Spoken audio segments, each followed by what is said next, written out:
오늘은 휴먼 브랜드 9번째 휴먼 브랜드 상상하기입니다. 상상이라는 단어가 어떻게 만들어졌는지 상상해 보신 적이 있으신가요? 사람들은 처음에 어떻게 이 단어를 만들었을까요?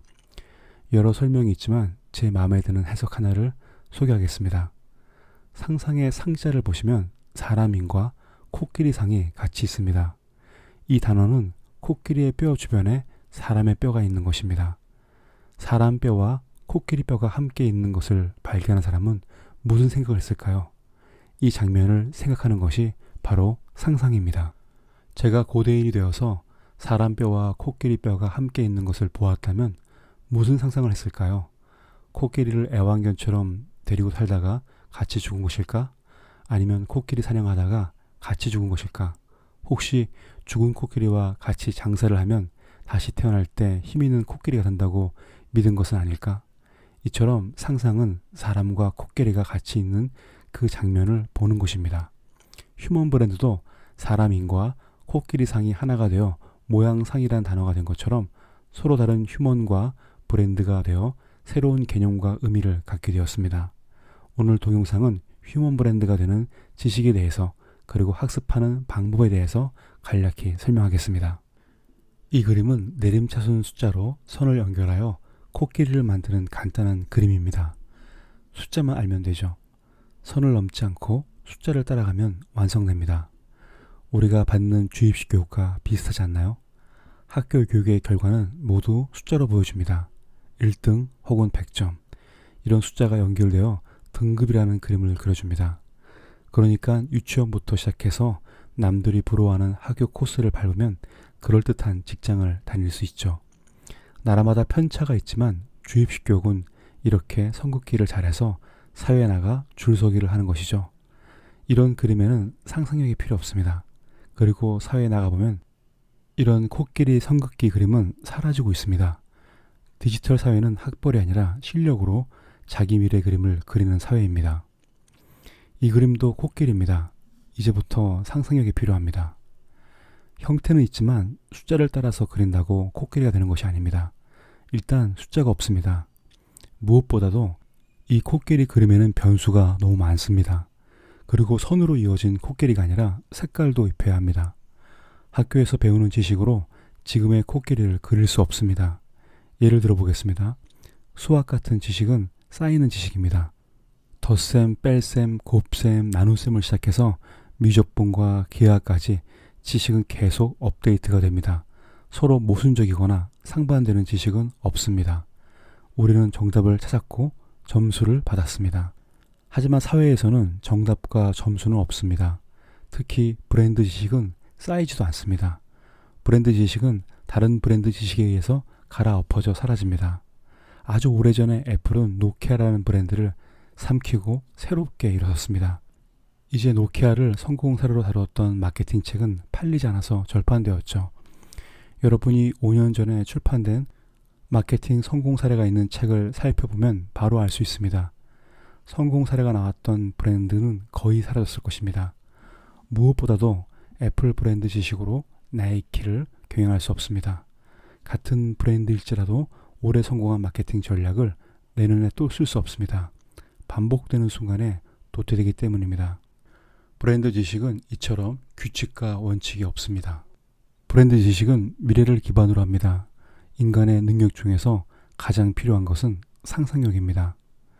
따라서 휴먼 브랜드가 되기 위해서 남들이 많이 보는 한 권의 브랜드 혹은 추천받은 브랜드 책만 보면 안 됩니다.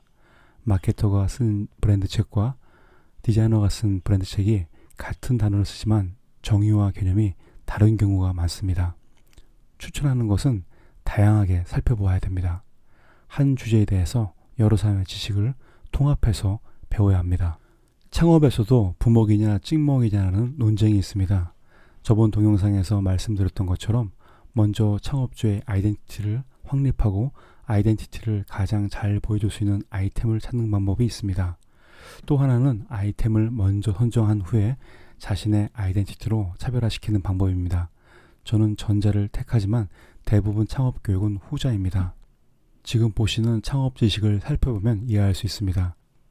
창업은 고객은 누구인가에서 시작합니다. 고객이 원하는 것은 무엇이고 고객이 불편해하는 것은 무엇인가로 시작하죠.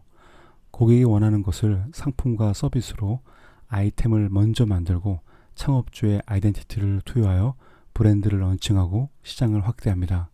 물론 창업주의 아이덴티티가 접목하는 경우도 드물고 만든 다음에 포장하는 경우가 더 많습니다. 지금 보시는 그림처럼 고객은 누구인가, 고객을 위해 무엇을 할 수 있는가, 고객이 제품을 어떻게 구매하는가, 수익 창출 전략은 무엇인가, 제품의 기획과 설계는 어떻게 할까, 어떻게 사업을 확장할 것인가, 이렇게 크게 6가지 구분으로 나눠서 창업 지식을 배웁니다. 지금 보고 계신 내용은 휴먼 브랜드에 입각한 브랜드 창업 교육 커리큘럼입니다. 가장 큰 차이점은 고객은 누구인가로 시작한 것이 아니라 나는 누구인가에서 시작한다는 것입니다. 먼저 아이덴티티를 세우고 자신의 아이덴티티를 확립할 수 있는 아이템을 찾습니다. 이유와 방법에 대해서는 방법론에서 하나씩 설명하겠습니다. 지금 보시는 스케줄은 휴먼 브랜드 커리큘럼이 아니라 휴먼 브랜드가 런칭하는 브랜드 커리큘럼입니다. 브랜드 정의가 어려운 것은 브랜드가 제품이 아니기 때문입니다. 누구나 나이키 같은 신발을 만들 수 있지만 나이키를 만들 수 없다는 것이죠. 이 말은 제품이 브랜드가 아니라는 뜻입니다. 더 좋은 제품을 만든다고 브랜드가 되는 것이 아닙니다. 어렵지만 브랜딩 법칙을 간단히 설명하겠습니다. 상품의 의미를 부여하여 아이덴티티가 생기고 그 아이덴티티에 문화를 투영하면 가치가 만들어져서 상징이 되는 것이 브랜딩 법칙입니다. 아마 이렇게 말을 하면 무슨 소리인지 헷갈릴 수 있죠. 브랜드 사례를 들면 바로 알 수 있습니다. 콜라는 누구나 만들 수 있는 탄산 음료수입니다. 세상에는 코카콜라 외에도 수많은 콜라 브랜드가 있습니다. 우리나라에서도 콜라 독립이라는 컨셉으로 815 콜라라는 브랜드가 있었습니다. 누구나 만들 수 있는 코카콜라에는 어떤 의미가 있을까요? 미국, 젊음, 도전이란 의미와 이미지를 마케팅을 통해서 코카콜라와 연결시켰습니다. 이것을 브랜드 연상 이미지라고 합니다. 이런 것은 콜라와 연결된 것이 아니라 코카콜라에 연결된 것입니다. 이렇게 의미를 가지게 되면 코카콜라 자체로 아이덴티티가 생깁니다. 코카콜라는 더 이상 탄산 설탕물이 아니라 트렌드와 젊음의 아이덴티티가 된 것이죠. 결국 코카콜라는 젊음의 상징이 되었습니다. 이렇게 상징이 되니까 사람들은 코카콜라 병 이미지를 옷에 프린트해서 입고 다닙니다. 이번엔 스타벅스를 대입해보죠. 커피 매장에 도심의 오아시스라는 의미를 생산자가 부여했습니다. 소비자가 이 의미를 인정하는 순간에 스타벅스는 휴식처, 안식처라는 아이덴티티가 생깁니다.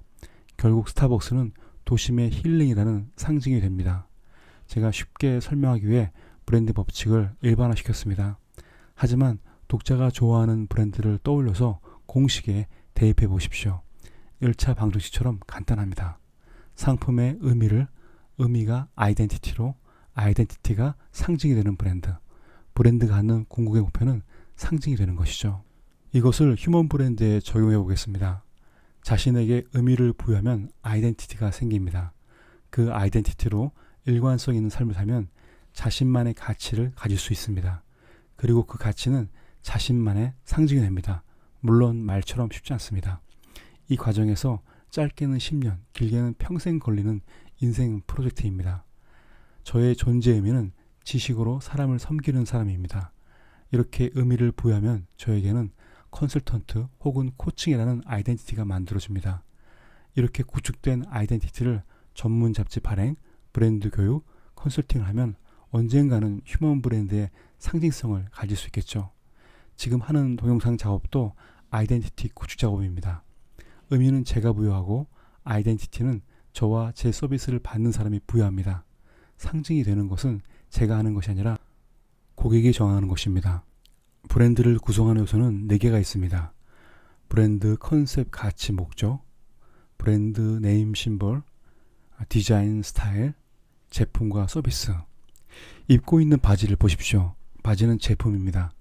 이 제품에는 이름이 있습니다. 이 세상에서 그냥 청바지는 없습니다. 재래시장에서 샀다고 해도 이름이 있습니다. 이름이 없다면 그것은 제품을 만들기 전에 한번 만들어보는 샘플일 것입니다. 분명 찾아보면 어딘가에 이름이 있을 것입니다. 그리고 청바지가 워싱, 핏, 주머니 크기 등등 여러 요소들이 모여서 컨셉을 만들어내고 있습니다. 이런 디자인의 차이로 인해서 이것이 트렌드 청바지인지 일반적인 청바지인지를 알 수 있습니다. 이처럼 단어로만 구성되어 있는 컨셉은 디자인으로 변화되어 제품을 차별화된 상품으로 만듭니다. 바지 밑에 신발을 보십시오. 제품은 신발이죠. 신발 주변에 분명히 이름과 심볼이 있습니다. 심볼이 없다면 어딘가 이름이 있습니다. 그리고 신발이 러닝화인지 캐주얼화인지 컨셉을 가지고 있습니다. 컨셉을 표현한 디자인은 신발을 차별화 있게 만들죠. 휴먼 브랜드에 적용할 지식은 이렇게 4가지를 가지고 설명할 예정입니다. 제 자신을 예를 들어 보겠습니다. 저에게는 제품이라고 할 수 있는 지식과 육체가 있습니다. 그리고 권민이라는 이름이 있습니다. 저의 컨셉은 휴먼 브랜드 코치입니다. 저를 디자인을 하기 위해서 외모와 말투뿐만 아니라 스타일이 있습니다. 휴먼 브랜드 작업은 끝나는 것이 아닙니다. 자기답게 사는 거, 자신의 이름값을 하는 것입니다. 따라서 휴먼 브랜드 과정은 정답을 찾지 않습니다. 오히려 계속 찾고 고민하고 적용하는 데 있습니다. 휴먼 브랜드는 절대로 재능 발견이 아니라는 것을 다시 말하고 싶습니다. 처음부터 재능과 소명을 찾는 무리수는 없습니다. 저는 너무 부족해서 2000년부터 2010년까지 휴먼 브랜드를 배우는 데만 10년이 걸렸습니다. 그럼 이제부터 휴먼 브랜드 과정으로 들어가겠습니다. 과정은 쉽습니다. 첫 번째, 버리고 싶은 것을 버리고, 두 번째, 자기덤의 가치로 세팅을 하고, 세 번째, 내가 되고 싶은 브랜드가 되는 것입니다. 이제부터 자신이 원하는 휴먼 브랜드를 상상해야 합니다. 나와 브랜드가 하나가 된 모습을 상상하면서 이루는 것입니다. 오늘은 여기까지 하겠습니다. 감사합니다.